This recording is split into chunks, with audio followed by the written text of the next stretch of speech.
Alright guys, welcome back to Conquer and Commander. Today we're going to be looking at my Ghave Guru of Spores Planeswalker themed deck. For the complete deck list, go to puremtgo.com, look it up.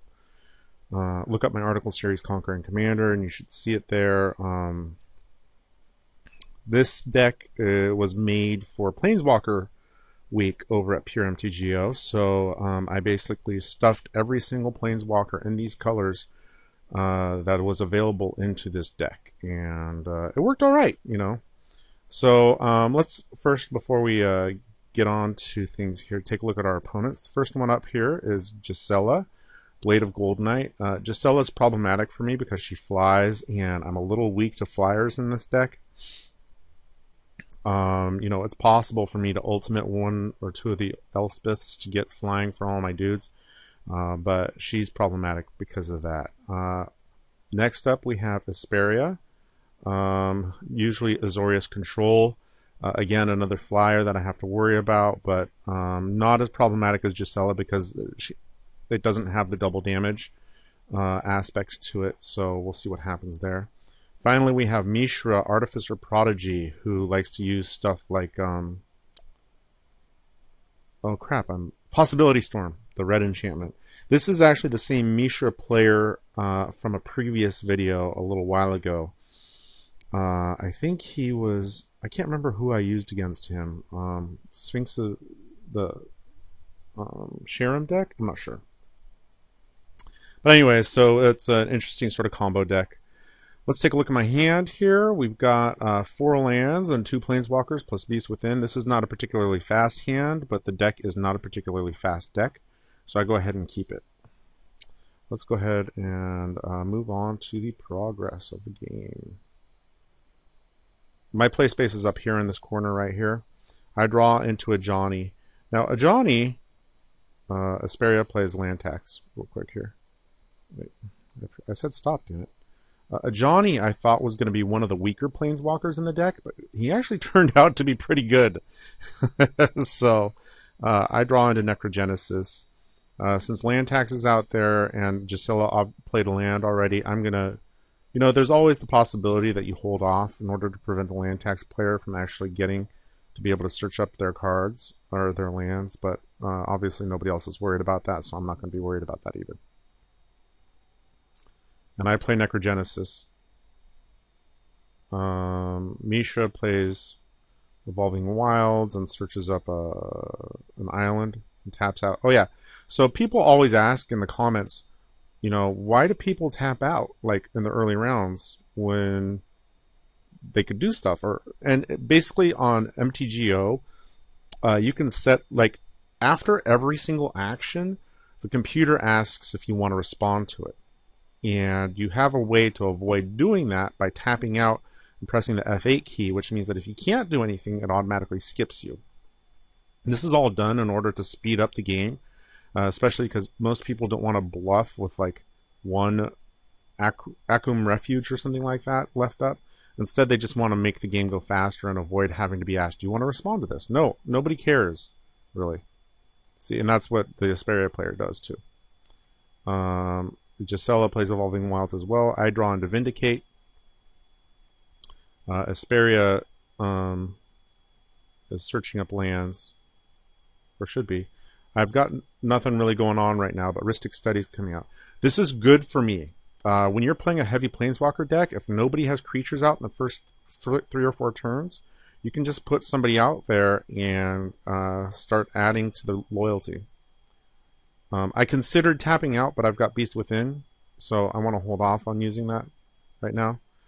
Rhystic Study here, I was going to Beast Within it, but nobody's playing anything, so I don't have a clue as to whether or not people are actually going to be willing to pay the tax. Isperia is using Snow-Covered Lands and Scrying Sheets, which is not tech that I've seen in a very long time. But I do use Snowlands in this deck as well for using Mouth of Renam. I don't think he ever hits with Scrying Sheets, but you never know. Gisela doesn't do anything. I have my 4 lands. So again, one thing that's problematic with Beast Within is that it creates a big 3/3, and I don't want to Beast Within and create a 3/3 to Ristic Study right now. This is probably a poor play on my part, but instead I just throw Sorin out there and give the Mishra player a card, and I make a vampire. Mishra plays Phyrexian Arena, so he's got a decent amount of card draw right now. Isperia plays Leylon of the Void and gives Mishra a card. Gisela plays Ancient Amphitheater and reveals Jareth, Leonine Titan. So that's interesting, right? And then he plays Brigid, Hero of Kinsbale. Brigid is cool because obviously she doubles her damage when Gisela's out there. On my turn, I draw into Croson Verge and I play it. I make another dude with Sorin. And since I've only got 4 lands, I'm going to go ahead and give... Oh no, I Vindicate. That's right. I Vindicate the Ristic Study so that he doesn't get a beast. And I pay to keep him from drawing with the Ristic Study. And then I send one of the vampires after the Isperia player. So Mishra suspends Ancestral Vision and taps out. The Isperia player is actually starting to use the land tax. I'm a little surprised I haven't noticed that earlier. Uses Teleria West to search up Reliquary Tower and plays it, and then plays Elixir of Immortality. Brigid goes after Mishra. I make another vampire with Sorin.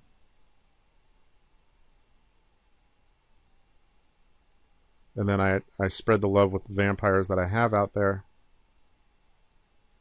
And I decide to hold off on playing either a Johnny or Garrick right now because I want to keep mana up to Beast Within in case I need to do it, and then also to use the Croson Verge. There's nothing out there to Necrogenesis yet, so I'm not really sure why I played this early, just to kind of do something, I guess. I don't know. So Mishra is drawing a bunch of cards. Plays Everflowing Chalice for 3. And then Tanglewire. Tanglewire is a little problematic because it's going to tap down some of my dudes if I keep it around. So my plan is to Beast Within the Tanglewire after Gisela's turn, or at the end of Gisela's turn, so that it slows down the Isperia player and the Gisela player a little bit. So the Isperia player decides just to use a bunch of stuff and tap things during her upkeep. The Gisela player taps a bunch of stuff. Interesting thing is the Gisela player is not sacrificing the Evolving Wilds. I'm not really sure why. Brigid, however, is still out there and up, which means that I've got to worry now about attacking with my vampires. Luckily, I have both Gavany Township and a Johnny out there. So first thing I'm going to do is Beast with... Oh no, I'm going to sacrifice the Croson Verge. And then I Beast Within the Tanglewire so that I get a full on tap. This does give Mishra a 3/3, but that's fine. So then I play the Township. I'm going to play a Johnny. Oh no, I play Ghave. That's interesting. Okay. I made a dude with Sorin. I'm close to ultimating Sorin. The problem is there's nothing really to kill out there yet. So I play Ghave out there. And I don't attack because I'm worried about Brigid. My Johnny play is next turn, I guess. Once again, Mishra is drawing extra cards from Phyrexian Arena and plays Possibility Storm. So it's like, oh crap. Well, I'm not too worried about Possibility Storming with my 2 Planeswalkers here because there's only one other Sorin in my deck, and I don't want it killed off, obviously. And then he uses Academy Ruins to get Tanglewire back. There's the Tanglewire. The Isperia player, Mystical Tutors, and that gives him from the Possibility Storm... Wow. Path to Exile. And he goes to path my Ghave. I'm not sure if it's Ghave or Ghave. I've heard both. But if somebody can point me to a pronunciation guide, that'd be great. This is all the stuff that the Isperia player revealed. It's got a little bit of a token theme. It's got Torpor Orb and Cathar's Crusade and Rings of Brighthearth, Library of Ling, Petrified Field, Rite of Application. So this is all stuff that I'm going to get rid of. Library of Ling. Alright. So in response to the path, I go ahead and pull some tokens off of Ghave to increase my army.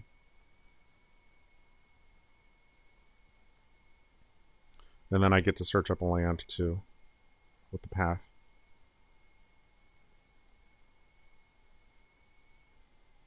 We'll shrink Ghave. We'll shrink this thing here a little bit. And I don't really have anything that can stop the Possibility Storm at this point. So Isperia does nothing.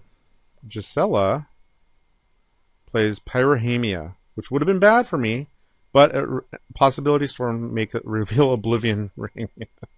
Let's see some of the stuff Gisela has here. Avenging Oblivion Ring, Avenging Arrow, Angel of Jubilation, Elixir, Bathe in Light, Lightning Greaves, Elish Norn, which is problematic for me. So he uses the Oblivion Ring to get rid of the Possibility Storm.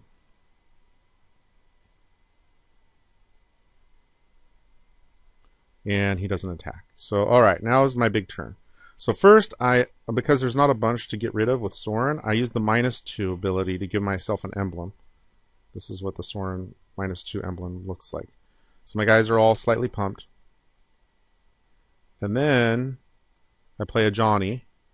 And I'm going to use the -1 ability on Johnny to make everybody big. And then I'm going to use the Gavany Township ability to make everyone bigger. So now, now all my guys are out of Brigid range. And then I end up kind of spreading the damage around a little bit. I send a bunch of guys after Mishra and a bunch of guys after...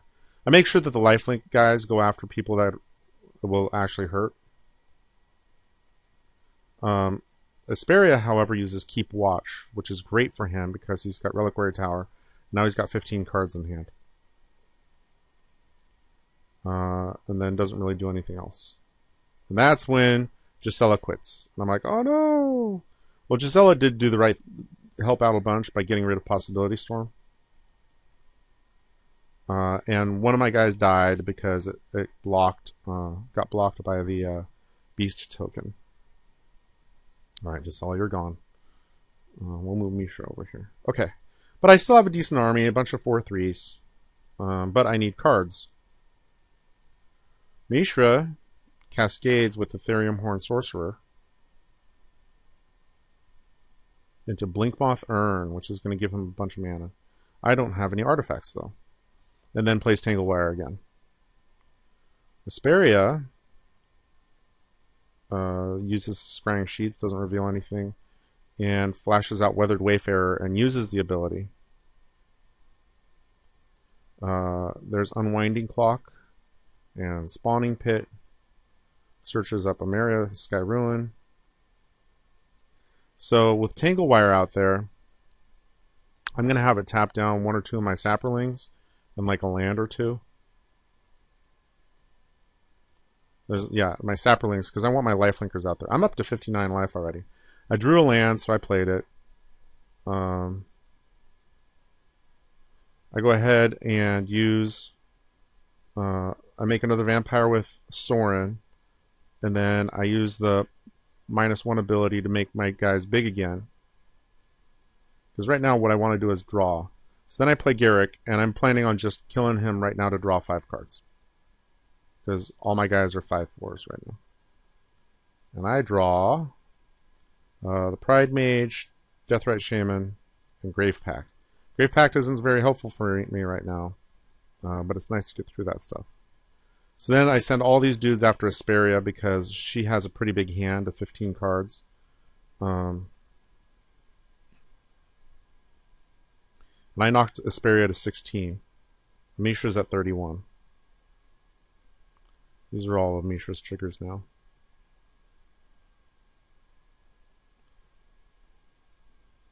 So Mishra gets to draw cards off the Ancestral Visions and taps a few things down and then gets some extra mana from Blinkmoth Urn. Let's put this over here. And plays Darksteel Reactor, which is interesting. I never expected Darksteel Reactor in this deck, but alright. And then plays Ichor Wellspring.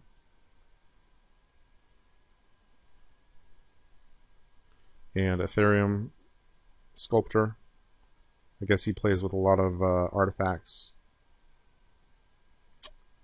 Isperia plays Increasing Vengeance to make a bunch of blockers. So it's like, okay, well now I've got to beat down on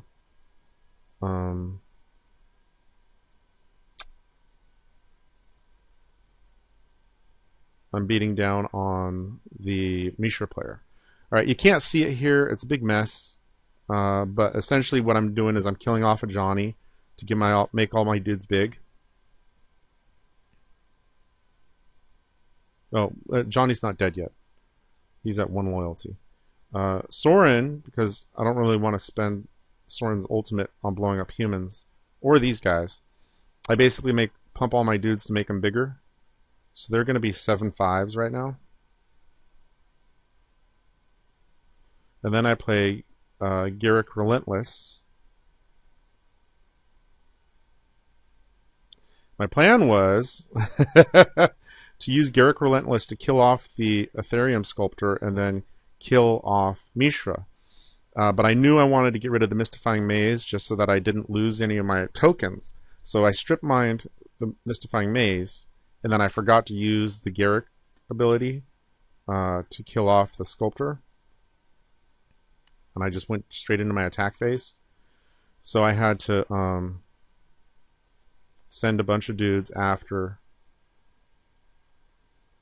the Mishra player, and then only a couple after Isperia. Then Isperia plays Martyr's Bond, and she also has Spawning Pit out there, which is problematic for me. So I kill off Mishra. Let's move this back here. I have an answer for Martyr's Bond, and that is Gisela Pridemage. But what she's going to do is sacrifice all her stuff to Spawning Pit. That's going to leave me with, I think, 1 token. However, this does work out because it means that I'll be able to make a token with my Garruk, which I haven't used yet. This is a mess. This is one of the things that they're trying to clean up with the beta. Oh, and then I play Deathrite Shaman, and I use the Pridemage to kill off Martyr's Bond. So Isperia plays Rhystic Study. Again, Grave Pact isn't helping me. Next turn I'm going to play Ghave. I've got 2 of these emblems, so my dudes are kind of big. I've got a 7/5 Lifelinker, a 4/2 Wolf, and a 3/2 Shaman. But Isperia still has Leyline of Anticipation. What I don't want him to do is for me to attack and then have him flash out Increasing Devotion. So first I use Deathrite Shaman's ability to get rid of Increasing Devotion. And I thought he would try and flash it out in response, but he doesn't. So he obviously has something in hand that he wants to use. So fine. I'm going to try and draw out a counter by playing Grave Pact. No counter. And then I kill off a Johnny to make my dudes huge and vigilant. And then I attack with both of them. All he does is he makes a spawn token to block. And he does have 3 charge counters left, though. So I attack with both my dudes. He blocks. I make another vampire and another wolf. So there's a good amount of token making ability in this deck. And then I play Gideon just because I wanted to. And I +1 him. And I'm not letting him draw cards with Rhystic Study. But he terminuses. Fine. The good thing about Terminus is that all it does is it gets rid of my tokens. These are just tokens. Well, Deathrite Shaman's annoying. But these are just tokens. Obviously, they've been built up a little bit, but you know I still have 2 emblems, and I can play Ghave next turn.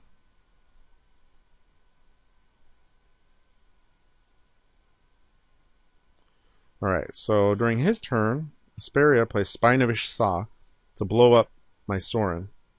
That's fine. I've gotten tons of value out of Sorin. So I draw Austere Command, and he's got a lot of enchantments and artifacts.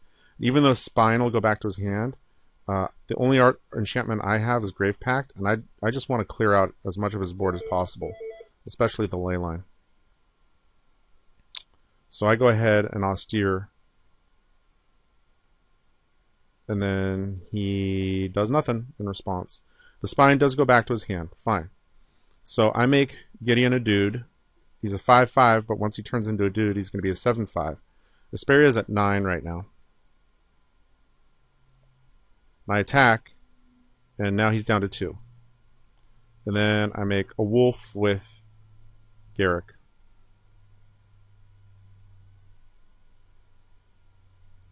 Isperia is going to play Spine to blow up my Gideon. That's fine. And then uses Right of Replication to copy a wolf. I draw into Eternal Witness. I can use Garrick to kill off the wolf. But I kind of screw around here, but I didn't need to. He's tapped out. I could use Garrick to kill off the wolf, and then just attack with this wolf, and he's dead. But instead, what I do is I play my land, and I bust out Ghave, and then I use the -2 ability, and then I attack him. So yeah, you know, the deck worked well on that one. You know, my Planeswalkers did a lot of work. I did use my Gisela to get rid of the Possibility Storm, but other than that, it worked fine. All right, guys, hope you enjoyed that.